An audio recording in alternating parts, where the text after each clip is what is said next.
Hi poetry lovers, welcome to my channel Bella Poetry. My name is Bella and I love beautiful poetry. In this fourth segment of our second series, The Best Love Poetry and the Authors That Penned It, we will discuss the life and the poetry, the love poetry of a famous Scottish lyricist and poet, Robert Burns. Robert Burns was born on January 25th, 1759 in Scotland in a village called Alloway. His father, William Burns, was a tenant farmer, and his mother, Agnes Brown, was also came from a farming family. Together they had 7 children, and Robert Burns was the eldest of the 7. His childhood was marked by very hard labor. He and his siblings had to work very hard on the farm, helping his parents, because the farm was not a big success. And the labor was literally backbreaking. But in spite of the fact that Robert Burns had to work so hard, as well as his parents, he got an education, a sporadic, maybe basic. He studied his 3 R's. He was a voracious reader. He read Shakespeare and Milton. And he also received a treasury of Scottish folk songs and stories from his mother, Agnes Brown, and from her kinswoman, Betty Davidson. So, unfortunately, Robert Burns' father passed away in bankruptcy in 1784. And this was kind of a time of a huge transition for Robert Burns. He was 25 years old, and his father's death affected him badly. Robert Burns, from his teenage years, wrote poetry, and for him, love and poetry came hand in hand. Whenever he fell in love with a beautiful girl, he would write a poem for her. Actually, his first poem he wrote for a girl that he slept with in the harvest, and he could have a few relationships at the same time. But the situation got worse when his father passed away. He kind of started behaving rebelliously. He had a simultaneous relationship, was involved in all kinds of illicit affairs. After his father passed away, he and his brother Gilbert took over the farm, and they worked even harder than before, which contributed to health problems that Robert Burns suffered in his 30s, heart problems and rheumatic condition. But at that time, he had a very, very busy couple of years. In 1784 and 1785, he wrote a lot of poems, and he decided to put them in a book and publish it. He called this book Poems, chiefly in Scottish dialect, and the book was published in 1786.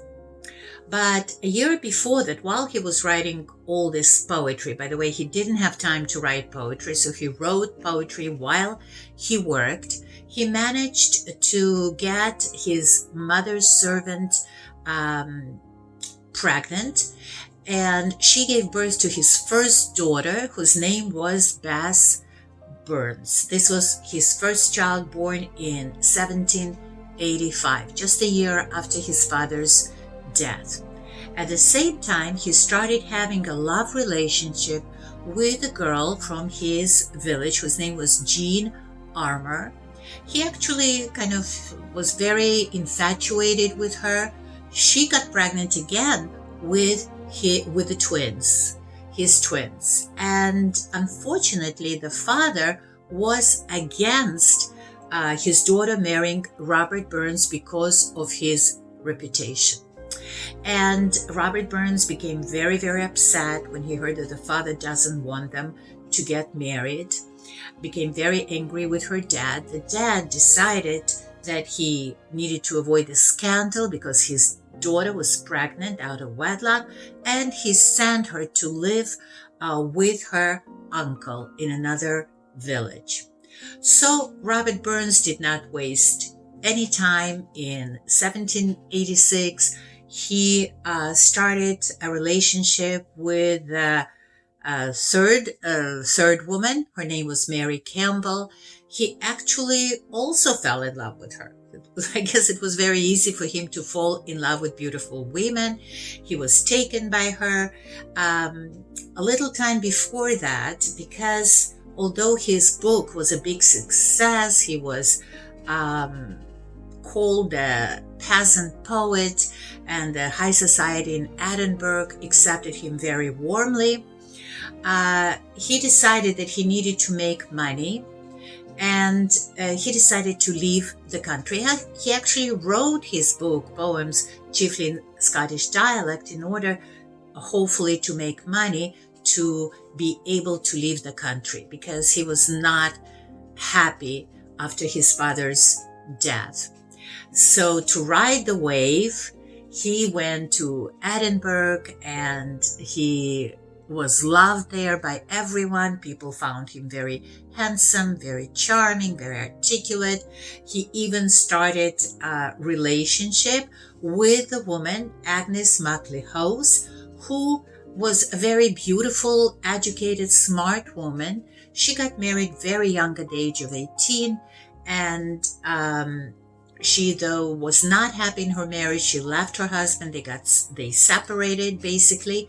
And in 1780, and a few years later, in Edinburgh, she met Robert Burns. And so she loved him, and she invited him, wrote him a letter inviting him to her house for tea. He came. People claim that, scholars claim that the relation was purely platonic, because Agnes was very pious, and probably it was. She refused his advances. She didn't want to have a physical relationship with him, but they corresponded with each other later and wrote each other love letters. She signed the letters with the name Clarinda, and he signed the letters with a name Sylvander. So it was kind of very pure story. A pure love story. But at the same time, you have to understand, we're still in 1786. He just had a daughter, his first daughter, a year before. Jean Armour gives birth in 1786 to his twins, illegitimate. He has a loving relationship with Agnes Maclehose the same year. Everything's happening in 1786, and he's so angry with Jean Armour's father for sending her away, so he decided to console himself by falling in love again, yet with another woman whose name is Mary Campbell. Mary Campbell, I think he was really in love with her. He wrote, I don't know if he knew what love was, but he devoted quite a few poetry to her. So as I said, he wanted to leave a country, and that was an opportunity for him to go to Jamaica. Jamaica was a place where black slaves from West Africa were brought to grow sugarcane, and that kind of industry enriched a lot of Englishmen and Irish people, and Scottish as well. Burns' brother Charles worked at the plantation, and Frederick Douglass, who owned the plantation, offered Robert Burns a position there for £30 a year. He was supposed to be a bookkeeper and an overseer over black slaves. He never accepted the position, but even the fact that he considered it as an option became very problematic in the history of Robert Burns. At that time, a lot of Scottish writers wrote against the slavery, and they even wrote a petition and signed a petition against slavery. They were abolitionists, but Robert Burns was strangely silent on the topic. But in 1792, he wrote a poem called Slave's Lament that expressed his negative feelings towards slavery. So maybe that kind of compensates for his silence on the matter. But let's just again stress that though he planned to go to Jamaica, he never did. So we're still in 1786. Robert Burns is having this love affair with Mary Campbell, but Mary's Campbell brother gets sick. He contracted typhus, so Mary and her father sail to see him, and Mary catches typhus as well and passes away. So quite a sad story, and I'm sure that Robert Burns was heartbroken, or maybe not, so we don't really know. But we do know that in 1786, again the same year, Jean Armour reappears, but now her father is much more welcoming to Robert Burns, because Robert Burns is a published poet, loved by everybody, and he believes that maybe Robert Burns' book will bring financial success to Robert. So he's kind of more welcoming to Robert's, more amicable towards him. And Robert Burns and Jean Seymour have two more, Jean Armour have two more illegitimate children before they got married in 1788. But this hasn't happened yet. So now he is basically with Jean Armour, having affairs here and there behind her back. And he also started traveling throughout Scotland, collecting folk songs and stories. And at that time and through the following years, he wrote about 300 songs. He collected old songs, changed the words, wrote other words, and basically contributed over 100 songs to Scots Musical Museum and to a select collection of Scottish airs. So that was a great composition. Now, I didn't know what air was, so I had to look it up. And an air is a song-like vocal or instrumental composition. So now you know what an air is. And it was a huge contribution to Scottish heritage. So in 1788, Robert Burns was not doing very well financially. So a friend offers him a tenancy of a farm in Dumfriesshire. So he decides to move there. He moves to the town of Alliston, and unfortunately, again, the farm fails. So he gets a position of excise officer in Dumfries that supplements his income. The excise officer, the excise department, was a department that controlled alcohol, different substances, narcotics, and it was kind of a law enforcement agency.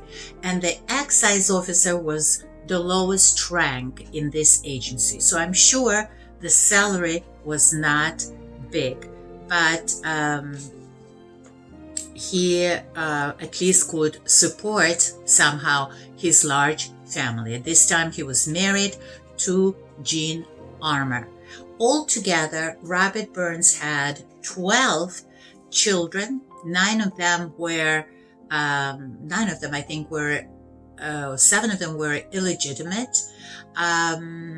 His wife, Jean Armour, bore him 9 children. Only 3 survived.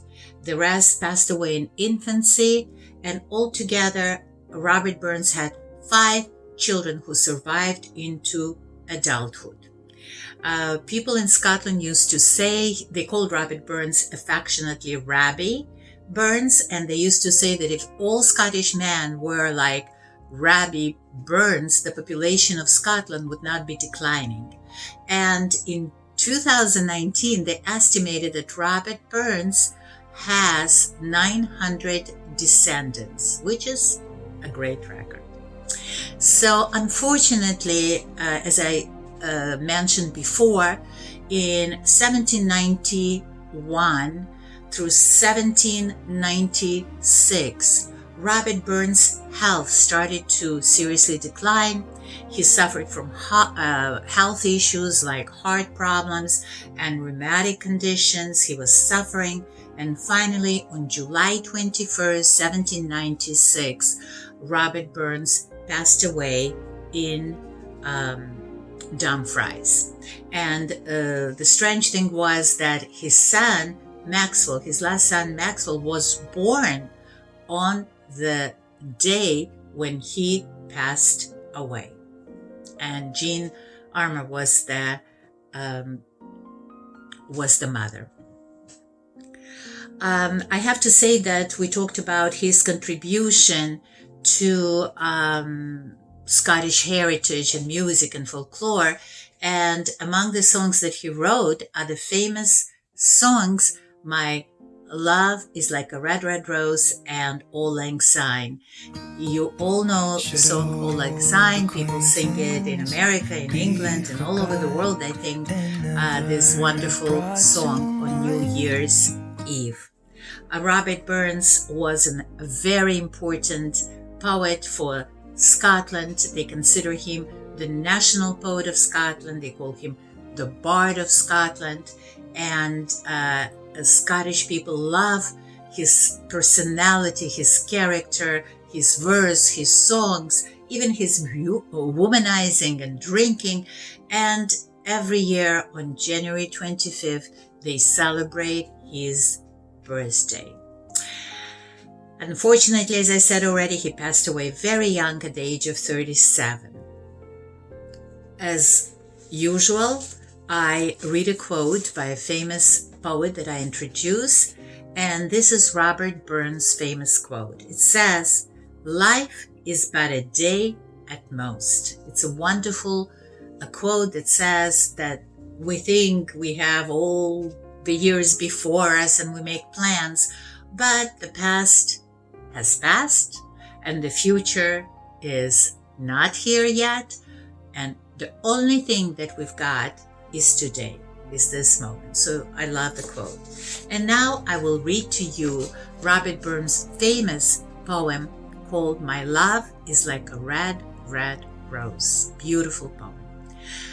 Oh, my love is like a red, red rose that's newly sprung in June.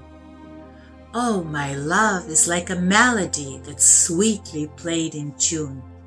So fair art thou, my bunny lass, so deep in love am I, and I will love thee still, my dear, till all the seas gang dry.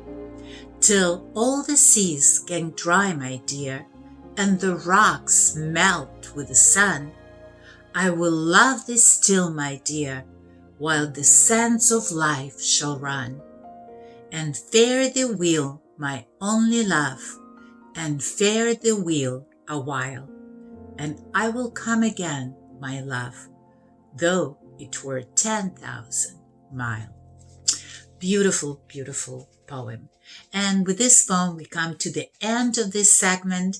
In our next segment, we will talk about a scandalous life of another very talented English poet, Lord Byron. Please join us, and don't forget to like and subscribe. We need your support. Thank you so, so much, and have a wonderful day. Bye-bye.